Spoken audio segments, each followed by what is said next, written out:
you've got this video of George Floyd for 9 minutes pleading for his life, saying he can't breathe.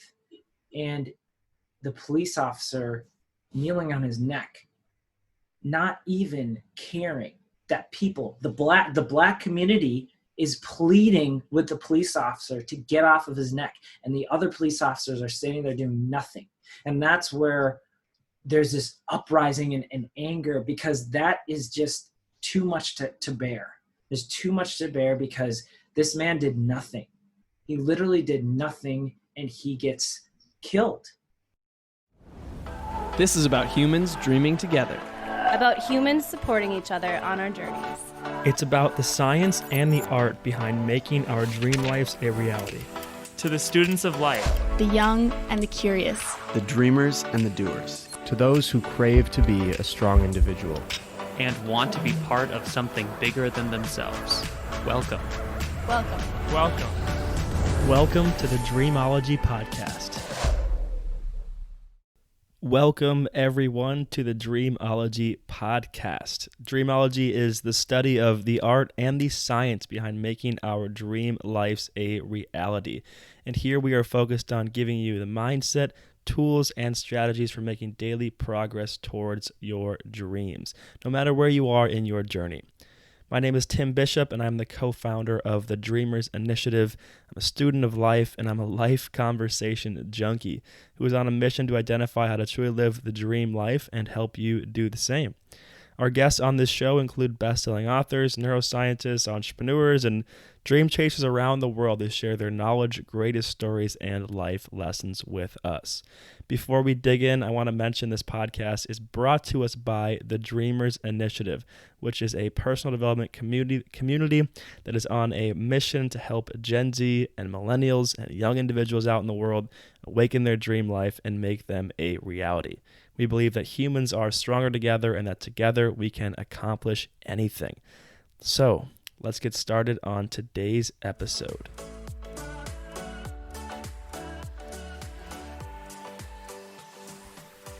Hello, everyone. Today we were having another very important conversation about racism in America. And today's guest is Daniel Okon. He is the co-founder of Active. He is a Minnesota and Minneapolis native, and he lives just a few blocks from where the George Floyd murder took place. In this episode, we talk about his experiences with racism. We talk about what policy changes are being enacted, such as 8 Can't Wait, and why people are talking about defunding the police. We talk about his four-step model for making personal change in your own life, as well as just a lot of different things in the lens of politics, in the lens of how white people should be viewing racism, how black people should be viewing racism, and a whole lot of other very important topics. So I'm really grateful that you tuned into this episode. Again, if you're here, if you saw the title, it probably means that you're ready to grow, you're ready to make change, and you've acknowledged that dream chasing is a lot more than just you. Dream chasing is helping others do the same, helping others make sure that we all have the same playing field, helping others live abundant and full lives. And so topics like this, such as racism in America, are really important for all of us, for the collective well-being of humanity. And so again, I'm grateful you're here. I'm grateful that you're making the effort to grow and to be the change that we want to see in the world. So without further ado, let's get into the conversation with Daniel.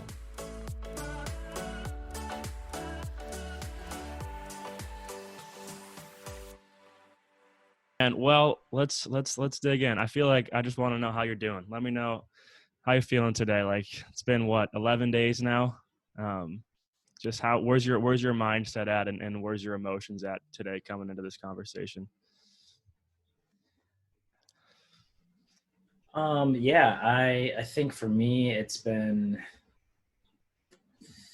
a process of learning and taking a step back and a really, there's a lot of emotion at the beginning and through the process of like anger and pain and sadness from seeing even the video of what happened with George Floyd and getting killed by the police. And I literally, when I first the day after it happened and the videos came out, I ran to Cup Foods, which is like a mile and a half from me, and I like was just kind of standing there, just like taking it all in. And I think there's a lot of anger.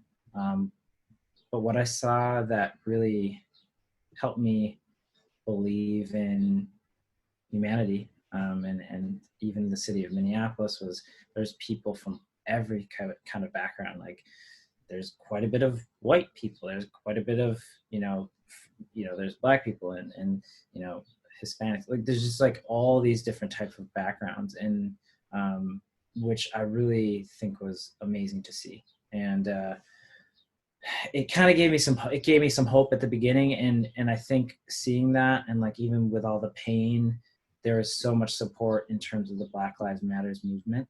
And I think developing that and the conversations that have come out of that, this last week, like we had riots going on, like where I live, like Wells Fargo burned down like 2 blocks away from me, like a gas station burned down another like a block, like so there's so much stuff going on, and you're trying to deal with the emotions of diving into the topics and discussions of racism for the people around you, your friends and family, as well as yourself. And then also, dealing with all the noise, all the craziness, and also trying to like work and live a normal life. So this week, like the end of this week has been a lot, this has been better in terms of my energy levels. It's been a little bit more constant. And also, I mean, seeing the justice that Minneapolis is bringing to the police officers that should be held accountable for the death of George Floyd.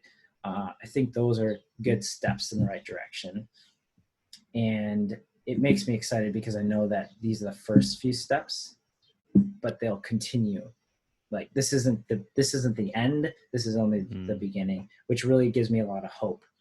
It's not just, hey, justice for George Floyd means these guys need to be charged with second-degree murder and they're going to go to jail for however many years, and that's it.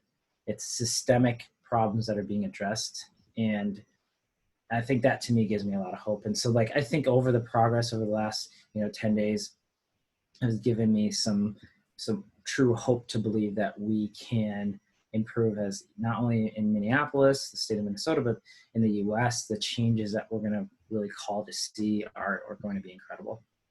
Yeah, there's been some like small wins, right, where you're like, okay, this is the officer's charge being upgraded to second-degree murder was like, okay, that's a small win. It's just a charge so far, but it's a win. And I think, I mean, seeing even like you said, the cleanup in Minneapolis and just people working together, and then not to mention nationwide and worldwide protests. And there's something, even though it's a dark moment, that I've looked at too and been like, okay, this isn't perfect, but I like seeing people coming together and feel like there's a lot of force behind this. And so I totally feel you, man. Let's start with kind of your background and your stories. I was kind of curious, like, again, being someone who hasn't really experienced racism in my own life, like how early in your life, like how young were you? Do you remember your first moments of experiencing racism or being aware of like, oh, wow, this is still prevalent in in my life? Like how young were you, and what was that first memory of you experiencing something? Yeah, so for me, my first actual memory, I'll kind of give a little background for me. So I grew up until I was 9 in the Twin Cities, a suburb called Richfield, and then my family, my mom and my stepdad, which my mom's white, my stepdad's white, and so we had kind of a bit of a mixed family. Moved out to a small town west of the Twin Cities, west of Minneapolis, and really small, predominantly, white community. But it was, to me, it was not anything. I didn't know anything. Like I just was a kid, and then I see myself as different in any way. Our family was very mixed in terms of, the even our backgrounds in terms of like I had 2 siblings that were also mixed like me. My dad's Nigerian, my mom's white. So it wasn't necessary. We didn't really talk about race much growing up. We didn't talk about anything like that. So it wasn't something that I really, it was a topic that I even knew to talk about. But when we did move, I was in 4th grade, and I remember I was walking down to recess, and I was this kid was walking past me, and he said, "Oh, that's a nigger," and I heard that, and I looked, but I didn't understand at the time at that moment until the teacher reacted, and the kid got in trouble, and he had to apologize to me. But that was my first experience of racism. He was in 3rd grade. I mean, I couldn't even imagine, right? Like, it was something that, like, looking back, I'm like, man, holy shit! Like, this kid was taught like that. This person, myself, my skin color, that's what to call me. From his parents, whatever, or whoever taught him that, and that was my first experience. And I think because of the place I lived in, rural Minnesota, I think I experienced racism quite a bit, but I think it got normalized for me. If somebody treated me badly, like a teacher treated me badly, which happened, I didn't really take it as racism. I just think I just internalized it, and I was, just kind of let it kind of fall off my back because it happened a lot. And I think a lot of times, doesn't matter if somebody lives in a rural location, like as a Black person, that happens quite a bit. You walk down the street, or you're in a parking lot, you're going into the grocery store, and lady looks at you, and she clutches her purse, or she locks her car 3 times. That's happened to me countless times. And I'm just sitting there just shaking my head, like, what am I gonna, you look at me and you lock your car 3 times, like, what's the point? And those are the kind of situations. But in terms of when I was growing up, that was the first experience, at least that I remember. And I think it kind of shows, like, kids can get taught these things, and that's why it's so important that we teach our kids how to be anti-racist, I think. Yeah, so like 2 examples you just gave there is like, one is like pretty outwardly racist, obviously the experience in school, and the other one is like those simple day-to-day things of you walking into a grocery store and somebody, locking their car 3 times. Like, like you said, is that just like a kind of a defense mechanism to keep yourself sane, where like you build that shell to try to kind of normalize it in your own world so it doesn't like hurt you every time you see something like that? Or like as you get older, I assume you become more aware of all the things that have happened. I understand why some people are so angry, right? It's like, how do you even keep yourself at that level-headed place when you're seeing these things? I think normalization is such an interesting thing, because the environment we're around usually becomes a normal thing for us. So as things happen more and more, they become what happens. And that's why I think it's easy to say, hindsight's 2020, like, if I was in Nazi Germany and I was, not a Jew, I would have done this, this, and this. No, you wouldn't have. It's likely that you would have just followed along with everything because it was normal at the time. That's what everyone was doing. And so, like, in the situations where people are, not outwardly racist, for me, I think sometimes I've gotten angry internally, like I've gotten upset, and I'm just like wondering why somebody thinks I'm going to go and, try to steal something from their car or whatever they think me as a Black person is going to do. But a lot of times it's just like, whatever, like usually I just think, okay, well, they're probably ignorant in thinking, something about me.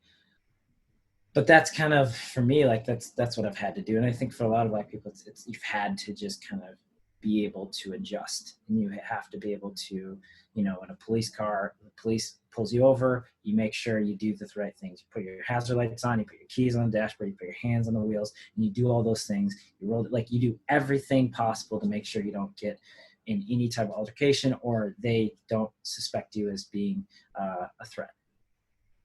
So it's not preferable, but you have to, at this point, you still have to deal with it. And there's not you can't, if you yell at a lady I saw you lock your keys 3 times, what is that really going to do in the moment? It's really not going to do much, unfortunately. Yeah. So over time, as you can you give me examples some more? Because I think again, when we think of racist, white people think of racist things, we're thinking about these very obvious big things, right? In school, we're taught slavery and segregation and Martin Luther King, and now we're taught killings. But can you just speak more on kind of that, those different day-to-day things, and then is it as you get older, it's almost how are you learning? Like you said, when the officer comes, you're learning I got to do everything right, and that's not something that I ever have to think about. But with all these day-to-day things, is this every single day? Is this weekly? How often are these things happening, and what are some examples besides just kind of the police officer, I guess, example? Yeah, I guess it depends on your environment, because I live in South Minneapolis. It's pretty diverse, and I feel I'm kind of I like the diversity, and it's not as often as you're seeing people doing things overtly, or even I guess under the radar racist, kind of that. But I guess it can happen at times where, depending on where you are, but sometimes you just kind of get used to it, so you don't look at it. A friend messaged me, and she told me this whole story of what happened to us when we were in high school at a restaurant. Apparently this lady was extremely rude to me and was nice to everybody else, but I didn't notice.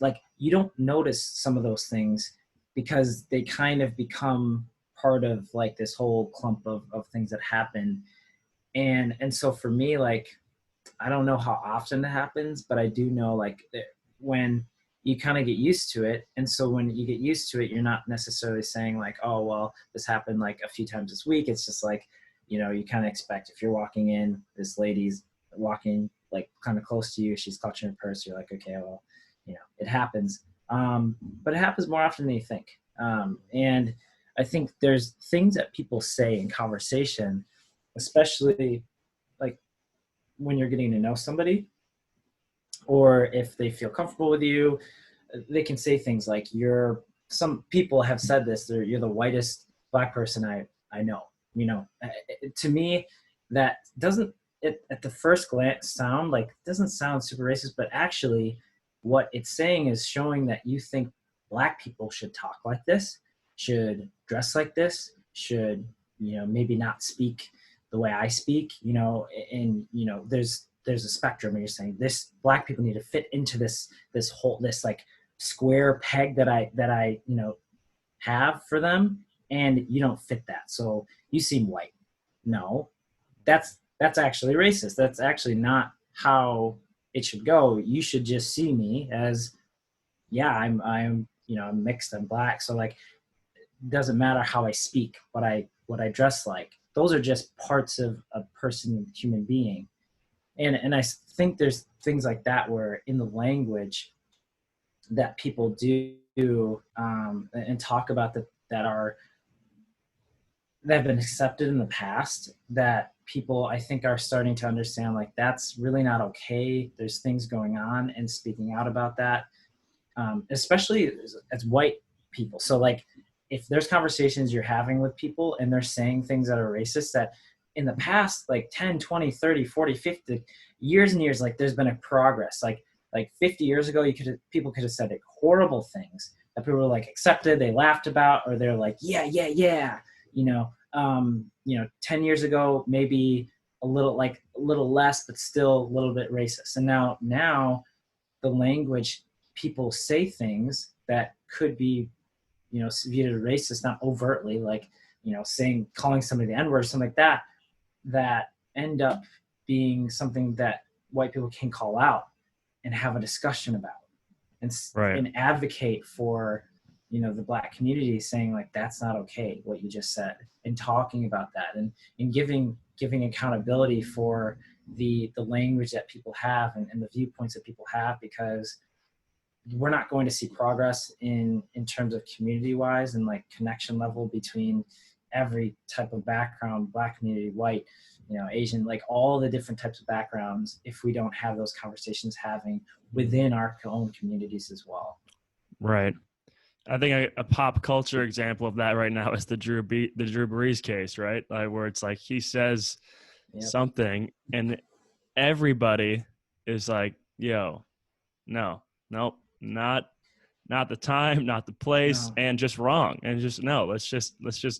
And I thought that was cool. And then, who knows if his apology was sincere, but maybe I'm sure, like, no doubt, it at least caused him to be like, okay, yeah, I probably screwed that up, and that's where the accountability is huge.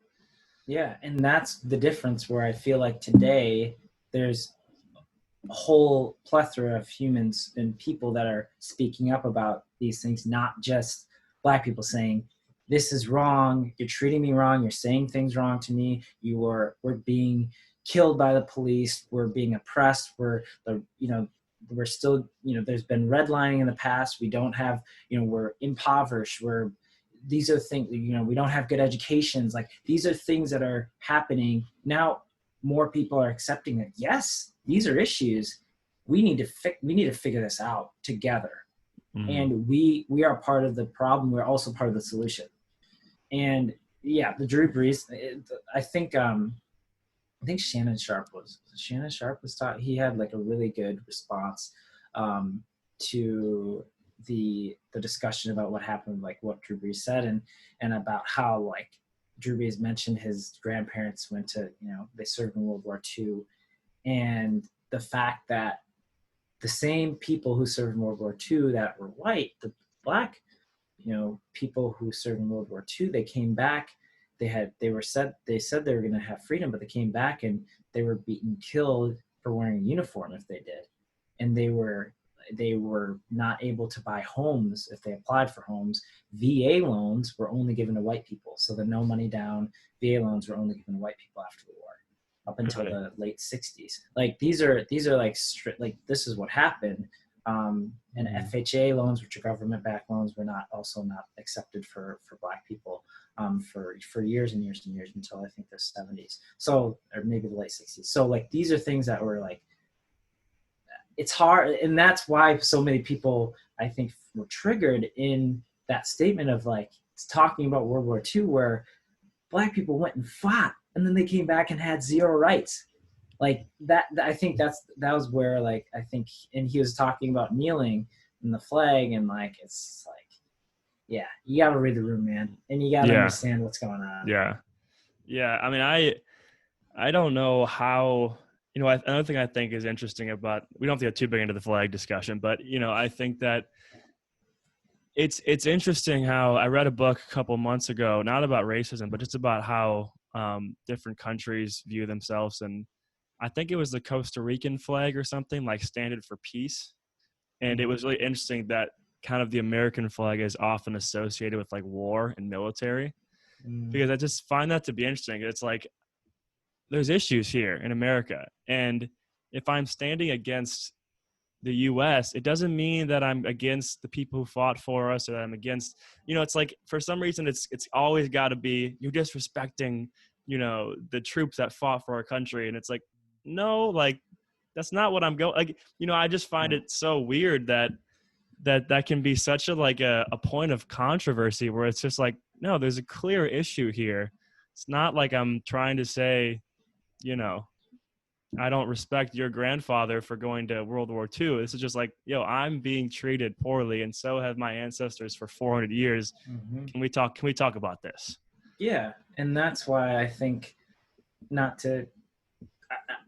this is going to get political in a sense, because it just has to be like said, is like making America great again. What does that look like? Do you know what, when America was great, let's say in the 50s, in the 60s, guess what was happening? Segregation, Jim Crow laws. Black people were not even black people were brutalized. Like people, James Till got just he got literally killed because a white woman lied that he whistled at her, and 4 white men took him from his home and lynched him. And these are the things that happened in the 50s and 60s, and this is when America was great, right? So those are the times when I'm like, I personally don't want to go back to when America was great again in that state. I want to see what a great what I think we've got a great thing. We've got a great future ahead of us if we can get these things right. And to me, that's the most important thing. Yeah. It should just be make America great. Let's just make it great in the future, because it hasn't. There hasn't been a great spot. And I'm okay with getting political, because at this point I feel like, you have to be anti-Trump. I don't care if somebody listening to this isn't. It's just if you are standing up for these issues and you're seeing all the things that have been said. I just watched the 13th documentary 2 days ago, when he is talking about the good old days when white officers could publicly do what they're trying to do privately to black people. Yep. And he's, talking about that, rape case in New York City. I don't remember how long ago that was. And, just multiple scenarios of him being overtly racist. And this is why people keep talking about voting. Again, if you're anti-racist, you're not going to vote for people who are clearly, he's bringing, that was his whole campaign, is bringing out these hidden values, which again, we could talk about a silver lining. Maybe the lesson is they needed to be exposed. We needed to see that this was still here. But it's crazy that the head of our country can't even say Black Lives Matter. And Trout saying I'm the law and order president and the candidate for law and order, and law and order has never been a good thing for the black community, because law and order has meant suppression, oppression, and brutality. And to me, that shows, and my issue has been, for me, it's been an interesting thing, because I own a business and I have real estate, and I understand that, on the conservative side, people who are supportive of businesses, there are some points to be had about that. But when I look at human beings and civil rights, I look at that side and say, no way. They're I don't care how much I'm going to get a tax break on this. I don't know, care how much money I'm going to make. It doesn't compare to the lives that are improved, and people who are in poverty, and black people who have been oppressed. For me to be I'm going to support a man who literally does not acknowledge the fact that black lives are being oppressed, and they have been oppressed. And for a man who, you're talking about the Central Park Five, that's what you're talking about. Right. They were accused of raping a woman in Central Park. They were essentially lied to in their interrogation. They're between 14 and 17 years old, all just kids. And they were all accused. They were all acquitted later because they were found innocent. In the midst of them being accused, Donald Trump put a full page paper on the New York Times. He bought a full page to say that he wanted death penalty for these 5 kids, these 5 black kids. He wanted death penalty for them. And so that, to me, if you do that for somebody, if you're there and he comes, they asked him just recently, what do you think? He's like, I wouldn't have done anything different. This is what I still believe. He literally does not have any regrets for any of that. And when you have that, to me, it feels like you just don't care about humans in terms of black, at least black people in general. And even if you say, yeah, I support black people, your actions speak louder than your words to me. Yeah, it's crazy. I got a thought on my mind going back a little bit. We just never got back around to it. When you had said the thing of you're the whitest black person that I know, because I've been thinking about that within the context.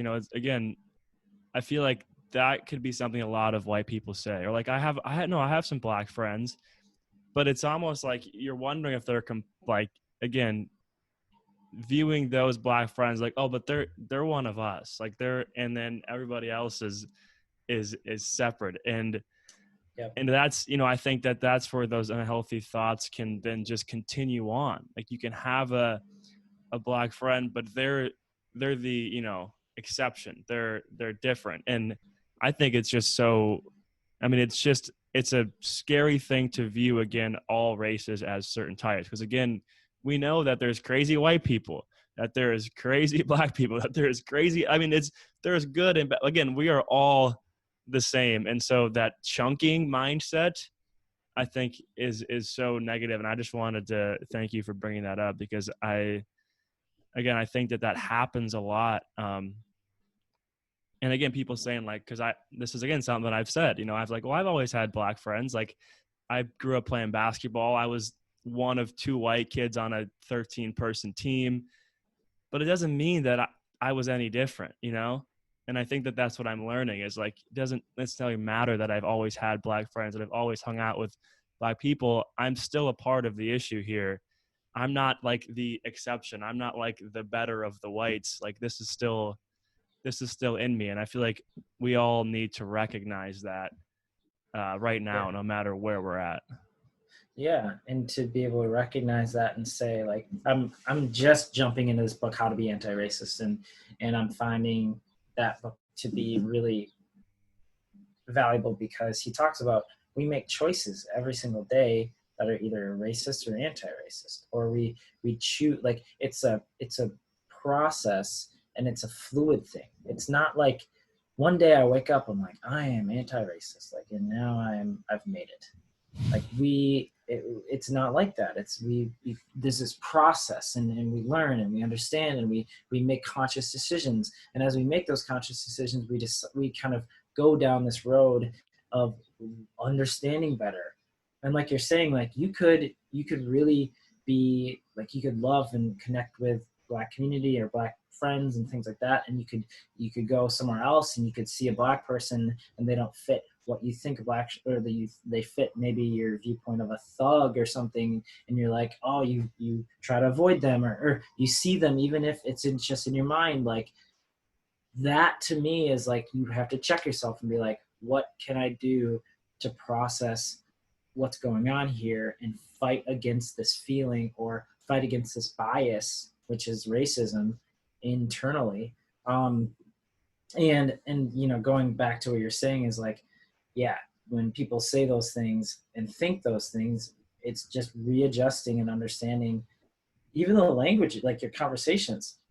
We know that, like we've grown so much in the growth of understanding like the LGBTQ community, like knowing and understanding like even the language and understanding and not having like, there used to be such like homophobic type of like feelings with so many people, but understanding and growing and really getting to know people that are in those communities and connecting with people as human beings, not just like they're there and we're here and I'm here and they're different than me, so I don't really want to get to know them.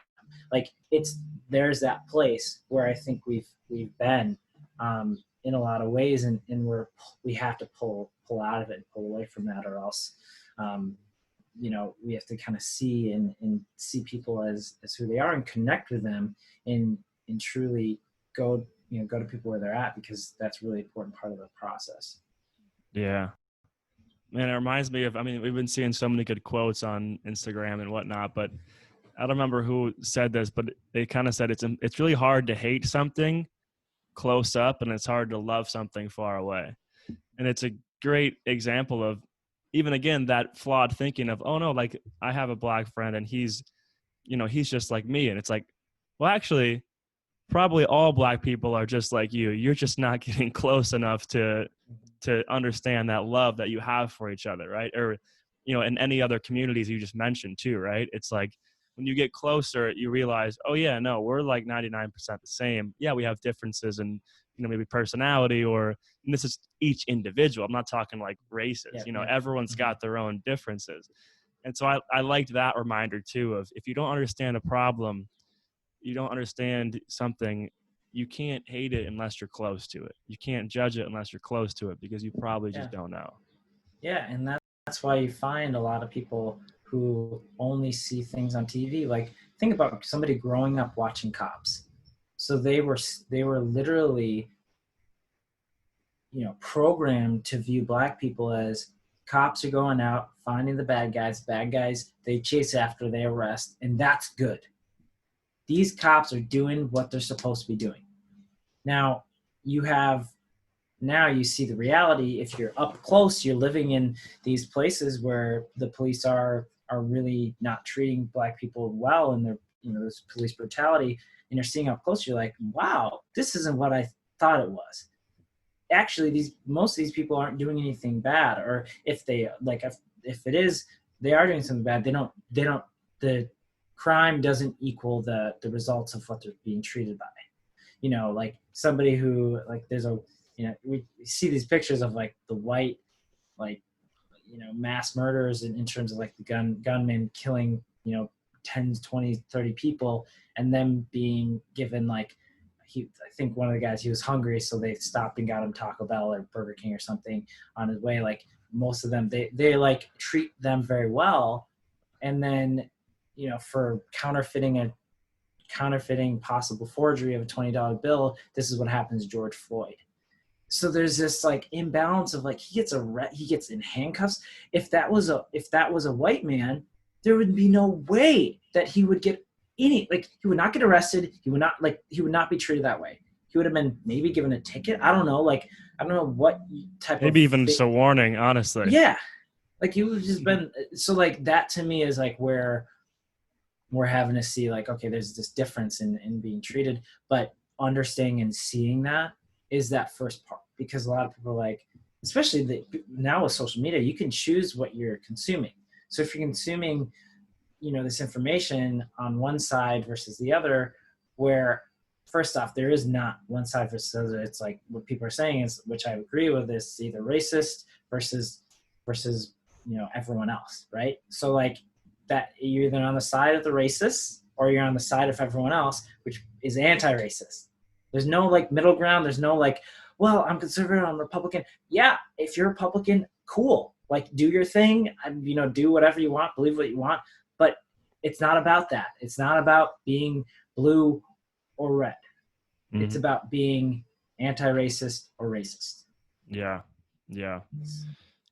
And the conversation I had yesterday, we talked about that a lot, and I just like the distinction of again saying, because again we can get into this too, where it's just like people are scared, they don't know what to do. White people, in a sense, they don't know what to do. You don't want to admit their flaws and vulnerabilities. But what I'm realizing is, again, being anti-racist, you can say, yeah, no, I do have flaws. I do have, subconscious biases and stereotypes that I have grown up with and people around me have grown up with, but I'm against it. Like, I'm against it. I want to be better. And I think that that's a good place to start, is just saying, yep, I have this, but I want to do more. I want to be better. Yeah, and that's where I think the resources come into play, where there's some books actually I just started buying a ton of books. So like one book is actually I have right here, it's stamped from the beginning. It's a massive book. Look at this. But so like the same author, I'm going to mess up with Ibram Kendi, I think is how you pronounce it. He wrote this book, as well as How to Be Anti-Racist. And then another book, so I would recommend both of those. And then also I Am Not Your Negro by James Baldwin. It's also documentary as well about his life, but those would be like a few ways to start the conversation internally as you're reading, because I think a lot of times people get overwhelmed by being told, you have to deal with your racism, you're racist, blah, blah, blah, but they don't get a chance to take time to explore that themselves. So I know we see a lot of stuff on social media and people are confused, especially like what to do and what to say. And I think it's less about what to say than what to learn and what to understand and how to just get clarity. And once we do get clarity, and you see the history, and you watch documentaries and the movies and read the books, then you get a clear picture. And it's just like anything, like until you start to understand, like, for example, we'll go back to the health thing, until you really understand nutrition, you can think that going to McDonald's every day is actually a good thing, because you're eating a burger without cheese on it or something, because you think that's healthy. But you don't realize that that's extremely unhealthy for you. And, you're getting less salt on your fries. So you think that, so like you think that it's healthy because this is your framework of thinking. Right. Until you start to learn and understand, you're not going to really understand what's healthy and what's unhealthy in terms of racism and anti-racism. Yeah, knowledge changes that framework, right? I don't know. Yesterday I saw somebody who had kind of 3 simple words, and it was just knowledge, empathy, and then, whatever action you can take. And I feel like it almost might be beneficial to break those up into a step-by-step process, because again, right away for me, I'm like, what can I do? And all of a sudden there's this growing pot of you're feeling overwhelmed. Like you want to do everything but then it's like, this isn't about being the first white person to figure it out in the next week, right? This is about the process of just growing and evolving. And so for me, like something as simple as watching that 13th documentary, which takes an hour and a half, like anyone can simply do that in 2 seconds. And instantly you have some knowledge, instantly you build a little bit of empathy, right? And it's like, maybe the next thing you read, a little bit more knowledge, a little more empathy. And then if you feel called to act in a big way, you do that. If you're called to act and just like when you see things, you call them out, you do that, right? And so I kind of liked that chunking process of like knowledge, build the empathy, take the action. Because then you're not just like, oh my God, this is like what do I do? Yeah. And then I think that's a good way to go. I kind of broken it down into 4 things, and that's listen, ask the questions that you need to, because I think if you ask questions first, you're going to miss out on what people are already saying. And I think that's like, and that's why I think a lot of like the Black community are like, I'm tired because they've shared this stuff. Like there's a lot of stuff out there that they've already shared. And so I think they're tired of like sharing it over and over and over again, where if you do listen, you're like still have questions, then you ask the questions, and then you learn, and then you take action, which I think empathy is like the listening and learning part of like, it's kind of like a teamwork thing. And as you build that empathy and you understand what's going on, like what's been going on in the shoes of the Black community and Black individuals, then you can step in and say, these are the actions I know I can take as an individual. And these are things that I can do for my sphere of influence. Yeah, that's really cool. Thanks for sharing that. So going back to like, again, you see, and again, I'm not exactly sure my timeline here, but you see the poet where it's like 240 years of slavery, 100 years of segregation. And now there's kind of this place that we're in now. And it seems like, again, the timeline might be off here, but the last 50 to 60 years, most protests and riots have stemmed out of some form of police brutality, some sort of injustice. And so, I want to dive into that a bit, but I also want to understand, like, why do you think now? Like, why George Floyd? I've never seen as much, content out there. I've never seen as much like proposed, like, here's this, 8 can't wait, the 8 things for police officers. Like, I've never seen, and defund the police, which I don't even really know what that is. I don't know if you can touch on that. But, it's why now? And can you maybe speak on some of those proposed changes that are surfacing? Because I don't feel like I know enough about those, and I don't know how in tune you are with those either. I know we all have a lot to learn still. Yeah, so I think, in terms of the why now, I think there's this culmination of things. So we've got COVID that really has made people have to stay home and be isolated, and has made people slow down. And there's not a bunch of things people are doing at the same time, and have people really kind of, as a whole, take some steps back. And, so you've got COVID going on, and you've got a mass amount of people who have been unemployed. And the impact of the Black community has been great as well in terms of unemployment. But then you've also have a good amount of the Black community who are in really important essential services. So you've got nurses, you've got, people working in, let's say, different parts of that are essential work throughout the whole, in urban areas and cities. And so you've got this whole really a lot of things that are kind of a perfect storm going on. And then we have Ahmaud Arbery who gets killed by these two white men who literally lynch him. Like it was a lynching. Yeah. And then you have, I'm going to say her name, Tiana, her last name. She got the story about the no knock warrant that they literally just knocked the door in, and her boyfriend thought it was a break-in, and he did a shot, and then they shot her 8 times. Breonna Taylor shot her 8 times and killed her, and then I think these are just a couple, and it's really funny to me. So real quick, I hear some people saying in the conservative side, like, well, the media is really kind of only talking about this stuff every 4 years. I'm like, no. There's been Black people being killed constantly in terms of police brutality, and it's not just happened every 4 years. That's not the case, and that's ignorance saying that that's the case. You look at the list of all the names that have been killed, and it's staggering. But in terms of that, so you've got this perfect storm, and then you've got this video of George Floyd for 9 minutes pleading for his life, saying he can't breathe, and the police officer kneeling on his neck, not even caring that the black community is pleading with the police officer to get off of his neck, and the other police officers are standing there doing nothing. And that's where there's this uprising and anger, because that is just too much to bear. There's too much to bear because this man did nothing.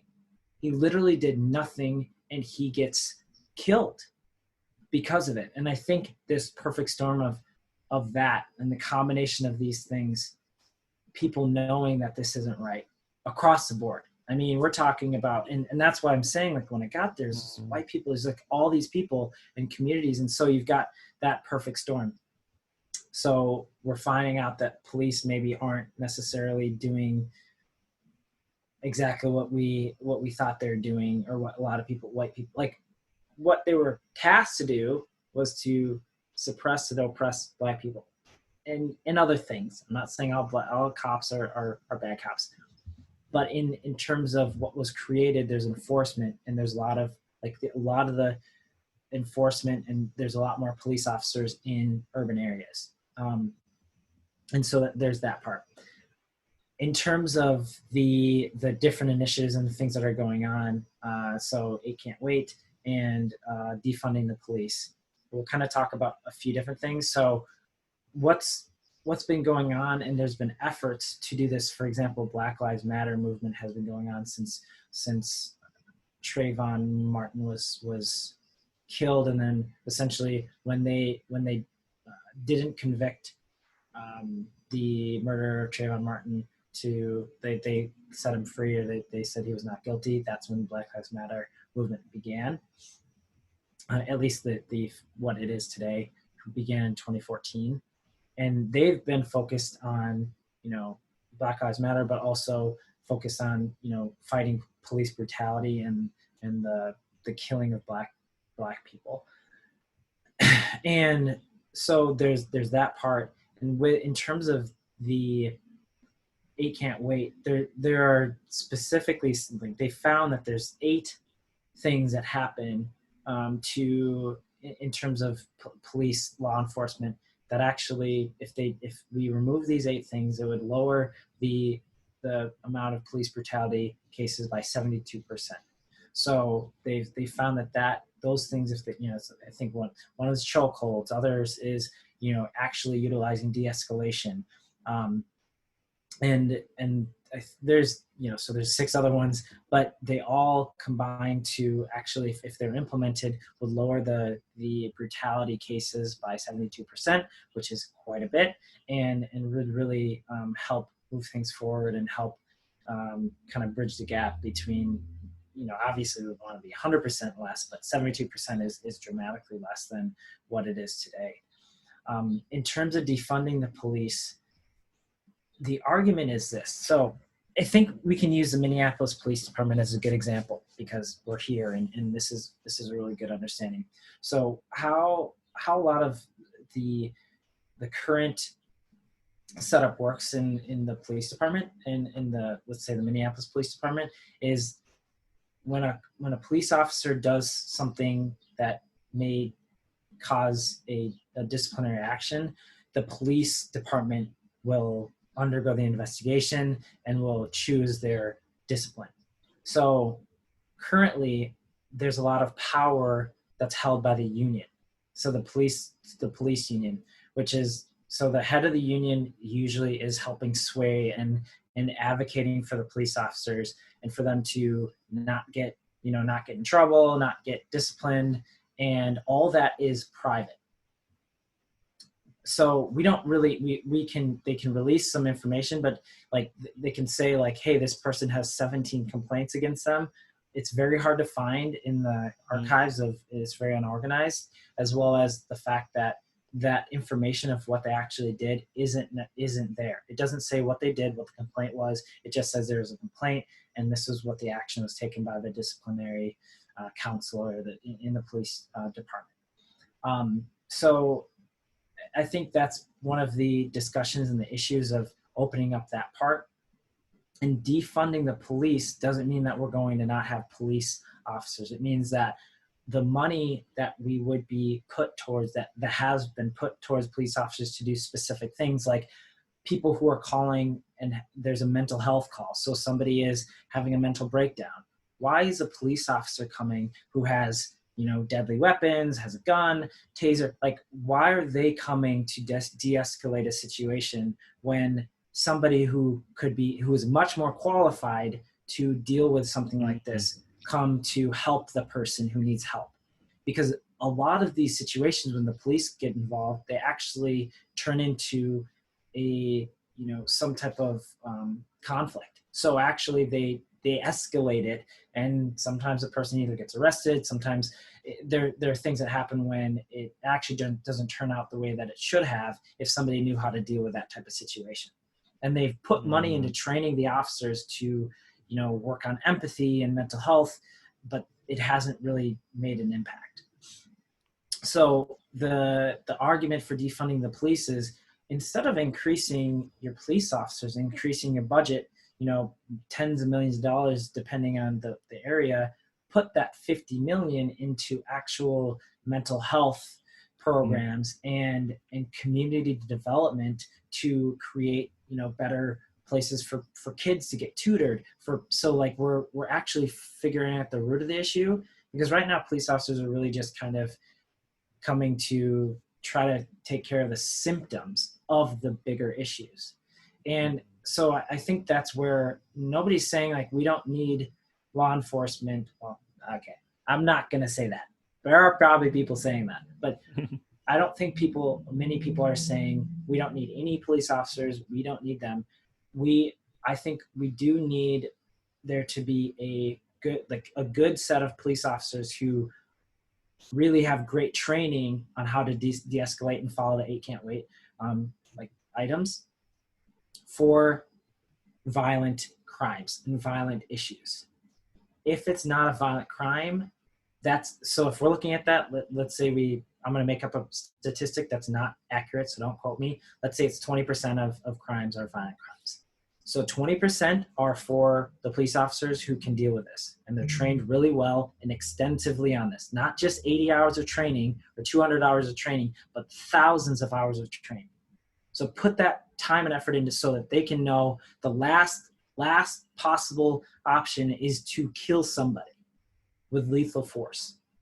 So there's that. And then you've got a whole other part where you can put money into to develop other programs that are going to actually help communities heal and get better and actually cure some of the problems that are in the communities, versus saying, hey, every time there's a problem, call 911, police can come, they're going to have to deal with all these different issues. I mean, think about a business. If that's what it was like one person knew how to do 100 things. They knew how to develop a website. They knew to do the copywriting. They knew how to, they knew how to do the accounting. Yeah. Like, it doesn't work that way. So why are we asking all of our police officers to do all these different things, right? It doesn't make any sense. Yeah. Man, that's really, I feel like I saw Andrew Yang make a tweet about that there should be a 912. That's for like things that you're talking about. And thank you for explaining that. That's really powerful. And I mean, you think about, again, the rise of mental health awareness from therapists to coaches to neuroscience, experts to, people who are just the biochemistry of the body. Like, those people being sent, those people could serve their own purpose and mission better, right? Like, I would put myself, like, I want to be in that category, right? Of people who can go into few situations and be there for people.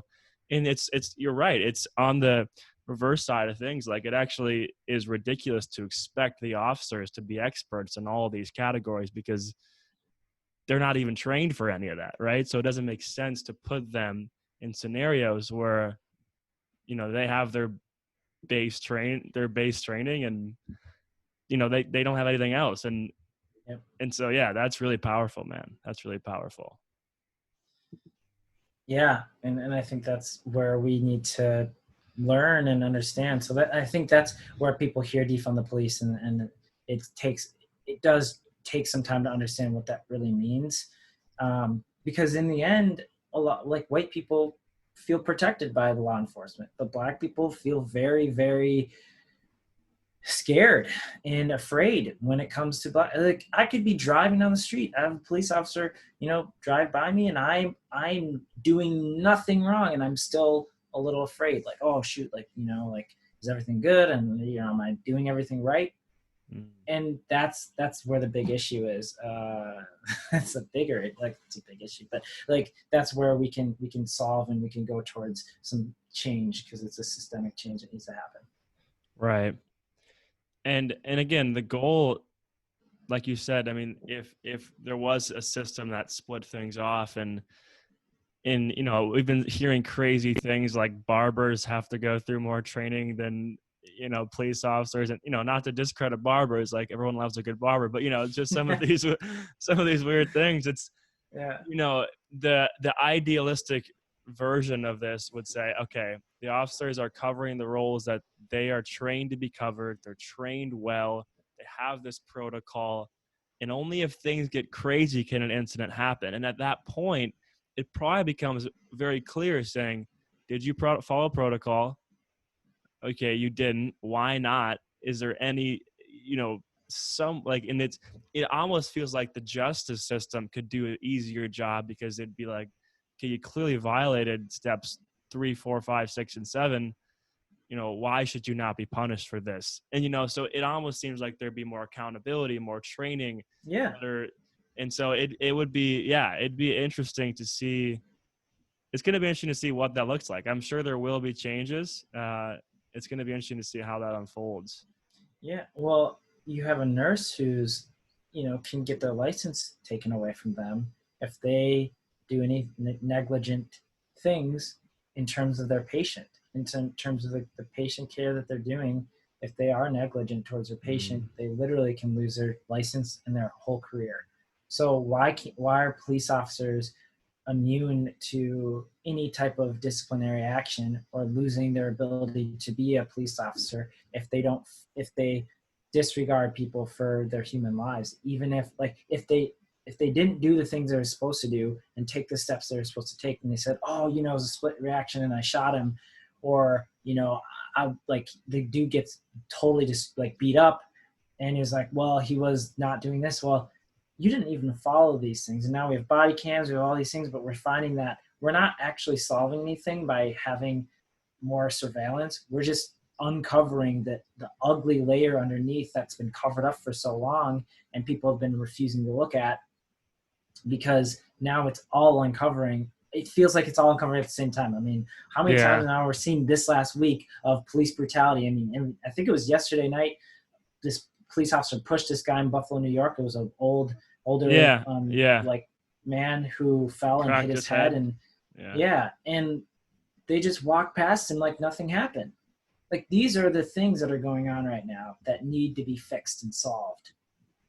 If we don't, like, and people are starting to see it. And if you can't, like, this is police brutality against now people from different races. It's not just black people. And now if people are like, oh, well, that doesn't, you're just kind of trying to stay within your narrative if you aren't seeing this type of stuff. And that's okay. People can believe what they want to believe, but nobody's setting up. This old man didn't say, I'm gonna do this and get pushed down and pretend to hit my head. And then none of that stuff is scripted. This is actually happening, and we need to fix it. Yeah, it's actually happening. And you see some things, right? Like, I mean, obviously the model examples of when officers, have been taking knees, taking their shields off, and that's courageous. I'll give it to them, but that's so beautiful to see. You're like, yes, like, these people don't want to fight you. Like, it's not the people's goal to come and, like, kill the police back. Like, that's not why they're protesting, right? Like, and so things like that, where an officer takes charge and says, hey, we're here to make sure nothing goes crazy, but, like, we're with you, takes off this, you're like, wow, that's, those are the things you see, and you're like, like why? And then you see this guy pushing down an old man, and literally they walked by him, and you're like, really? Like, not one of them, like, helped him up, tried to, and there was like 40 of them just standing there. You're like, what are you looking for? Like, there's a man down right in front of you. Like, we pick each other up. And so, it's, those things are definitely like, I think, again, with the social media and the era we live in, and people are at home, working from home, on their phones, all of this is like, people are starting to see it, and it's got good. Like surveillance cameras everywhere, right? So you've got, like, every single person is kind of now a surveillance camera. And so everyone's accountable. And we've been accountable. We have been accountable for a long time. And if anybody, especially in the black community, does anything wrong, we're going to pay for it. But now in law enforcement, they're finding out that if they do serve and protect, then they're fine.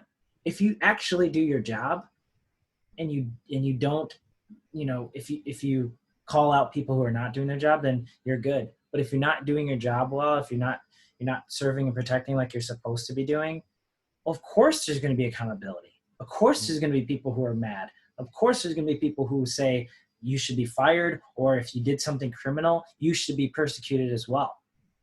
But that's the thing that, like, that is one of the most important things I'm seeing is, like, I really do believe that this change should make police officers understand the responsibility that they have as police officers, knowing that they're risking their lives, but they're also in a really important responsibility. It's not a game. It's not like we're going to put on our SWAT gear and we got these fun guns and we can just shoot rubber bullets at people and shoot out tear gas, and we can push old men down and crack their heads open and walk past them and laugh. You're going to be accountable for that. And if you know that you're going to be accountable for these things, you're going to think about what you're doing. And you saw the last 10, 15, 20, 30, 40, 50 people that are accountable versus before that, nobody was accountable. So before that, people said, I'm sure in these conversations internally, like, don't worry about it. This is like, there's not going to be any issues. Like, we'll be able to get off. Don't worry. That's why, of course I'm going to not follow the rules. If I know every time I don't follow the rules, somebody says you should have done that. And then I'm like, well, what are you going to do about it? And they're like, well, I can't do anything about it. And then you keep doing that. Right. Of course I'm not going to treat people well. I'm not going to serve and protect the way that I'm supposed to, because I know that there's no accountability. If I'm working a job and I'm literally doing nothing every single week and I don't work any hours and nobody comes to say, hey, have you been doing anything? You've been working any hours? And you're like, nope, actually, I guess I haven't. And there's no consequences for me. I just am able to keep doing that, that's a problem. And and I think that's where we're finding like, okay, let's have accountability. But the accountability has to be completely radically different because, for example, the head of the union, I don't know if you've heard of Bob Kroll. He's being talked about more and more. And he, he's not only just a Trump supporter, but he's been he's been in the middle of some very, very intensive racist things. So like he was involved in a lawsuit with 4 African-American police officers who are accusing the Minneapolis Police Department of racism, and there's a settlement of $800,000 in 2007. Like he was in the middle of all that, and yet the Minneapolis Police Department continually voted him to be their union president or union head, and there was 450 votes versus 180 votes no of him being that union head. So they know who he is. And they're still accepting that's okay. So those are the things. It's like, well, you can say not all bad cops, which 180 cops said no, so great. But the 450 that said yes to him, to say you're our leader, you get to decide, and you get to really be like helping us really understand what we need to do, and because the unions are very powerful for the police department. Not okay. And so that's going to change. And I think the city of Minneapolis, and I think many cities will also do this. And I really hope, like, we both live in Twin Cities, and I love Minneapolis. Minneapolis is my home.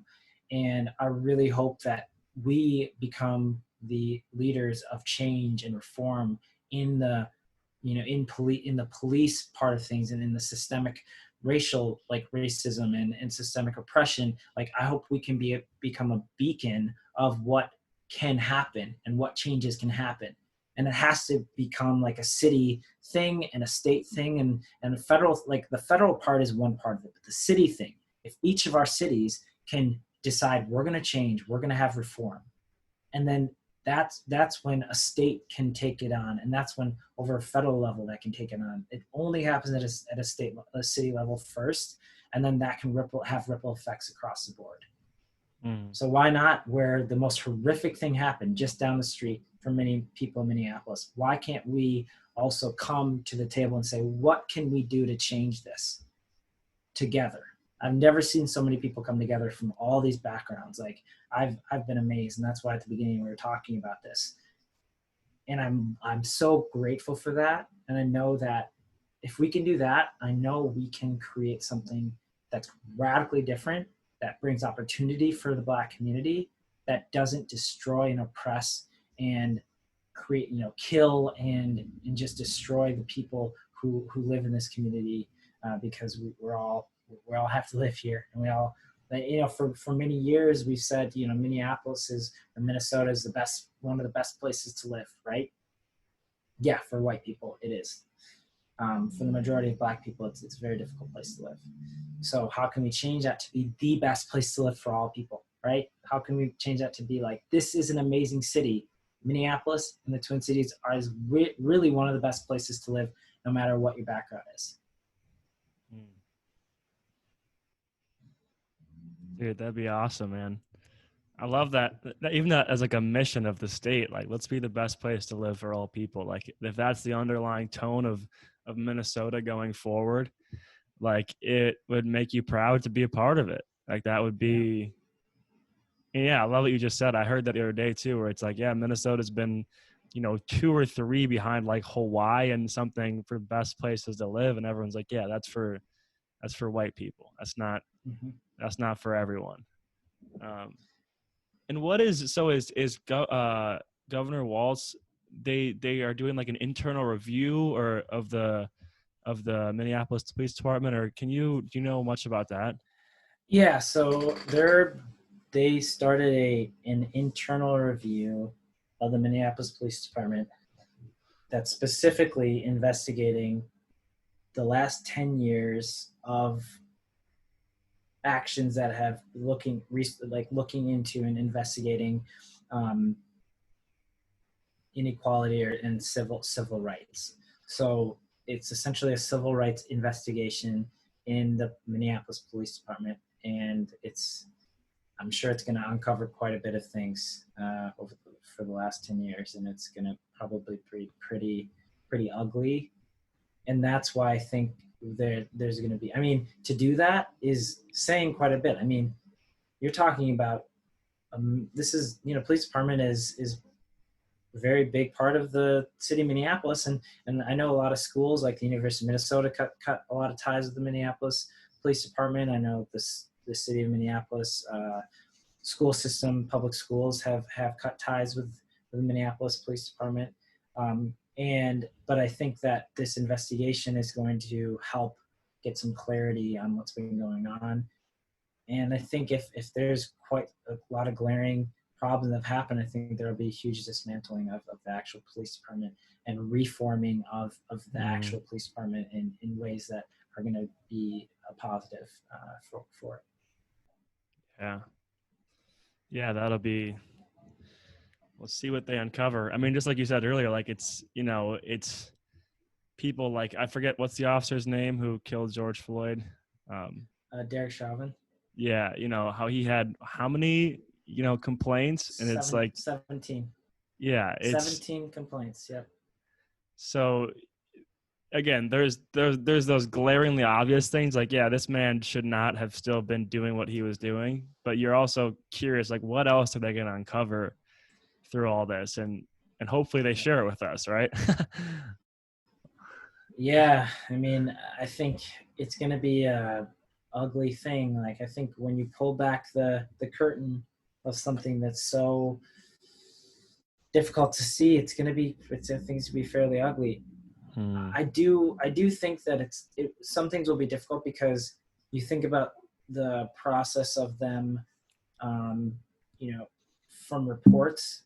So like what they reported about George Floyd, of him dying from a medical issue, like in the initial report of like the police officers saying like, oh, so he was under the influence of some type of drugs or alcohol, and then he had some medical issues, and then he died shortly after he got to the hospital. So that was the narrative, right? That was the reporting that happened in Minneapolis Police Department. And then they did the autopsy, and the coroner said, or the autopsy said, actually he had pre-existing conditions, and he likely died because he had some type of heart condition, or I think it was something like that. And that's part of like what happened in the process of him dying. So you've got these preset tactics done by the police department where we clearly saw what actually happened. They had an alternative autopsy from the George Floyd's attorneys and found that, okay, well, it wasn't from pre-existing health conditions. They killed him from he died from his, the blood not coming to his brain, from his back and his neck. And so to me, the difficult part of that investigation, how much truth are you going to find out? Because you're going to have to talk to the people who are affected, because these documentations are going to cover the tracks of the police department's horrible brutality or horrible, things that they've done in the past. Because how can I trust anything? We clearly saw what was happening, and we clearly saw lie after lie after lie after lie to cover the tracks, which couldn't be covered at this point. Like, there's no way that these tracks were going to be covered. They still did it. So I cannot even imagine if a a cop comes and there's no cameras, it's just one black man. He could have done anything he wanted. The person could have died. They could have reported something specifically. I mean, how many black men have died, from natural causes or something like pre-existing health conditions, and the autopsy says the same thing, and they cover the whole thing up. And I'm not trying to talk about conspiracy theories, but that's a reality. There's a reality that this has happened countless times in the city of Minneapolis. And we don't know because it was something that was just totally covered up. Yeah. Well, like we said at the beginning, baby steps. We'll see where this all takes us. But at least there is the initiation of some of these things that seem to be like, okay, this is at least the first step. We might screw up step 2, 3, but let's keep pushing to make sure that step 2 is good and that step 3 is good and that the end result is better laws, better justice, less systemic racism, and the results get there, right? That's what we're going for. And progress, right? So we've got the charges against all the police officers involved in the murder of George Floyd, and then also the investigation in the police department and the actions that are made by different, like, bigger type of organizations like the U of M and the Minneapolis school system. Like, those are important steps that we're taking. And you're right, baby, like, hopefully more than baby steps, but steps, right? Steps taken.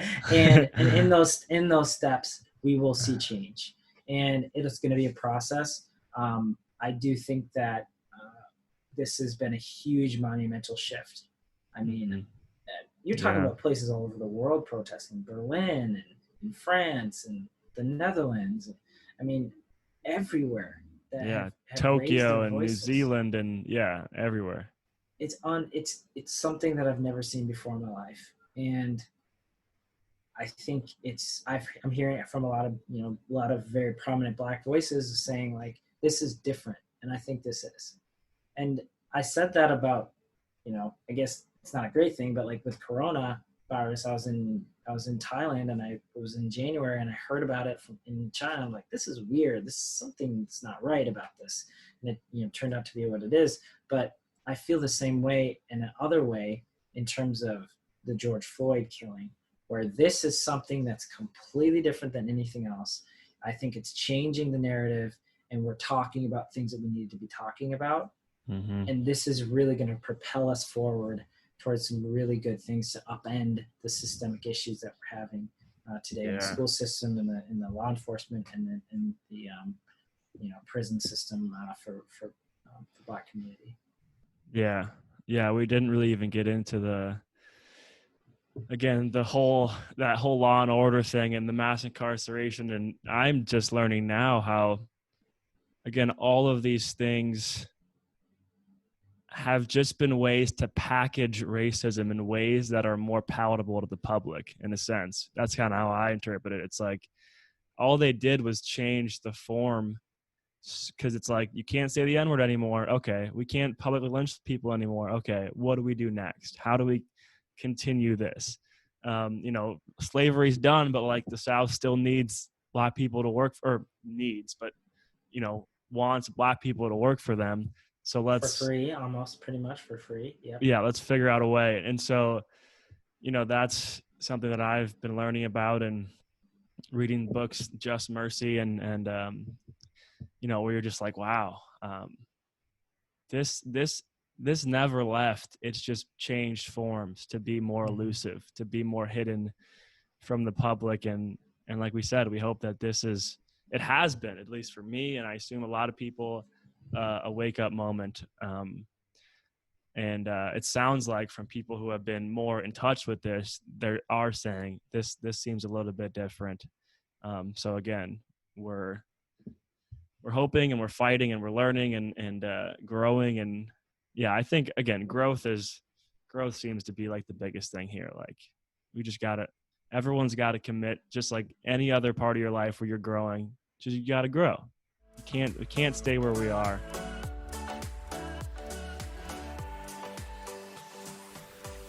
All right, everyone. Thank you for tuning in to this conversation that I had with Daniel. Again, I want you to remember Daniel's 4-part model for change, which is listen, ask questions, learn, and then take action. That's really powerful 4-step model for you to start using in your life. And a call to action would be to pick up the book, How to Be Anti-Racist. I've heard this book mentioned a lot of times, and now Daniel mentioned it here in this interview, and I'm going to pick up a copy for myself and give it a read, and I feel like you should do the same. It seems like this book will give us a really good layer of education on the really important things we know on how to be anti-racist and how to be part of the solution. So thanks again for tuning in to another conversation about race. Again, this is a very, very, very important topic. We need to make the change. We need to be the change, and the time is now to do that. So thanks for tuning in, and I will see you next time. Go make those dreams a reality.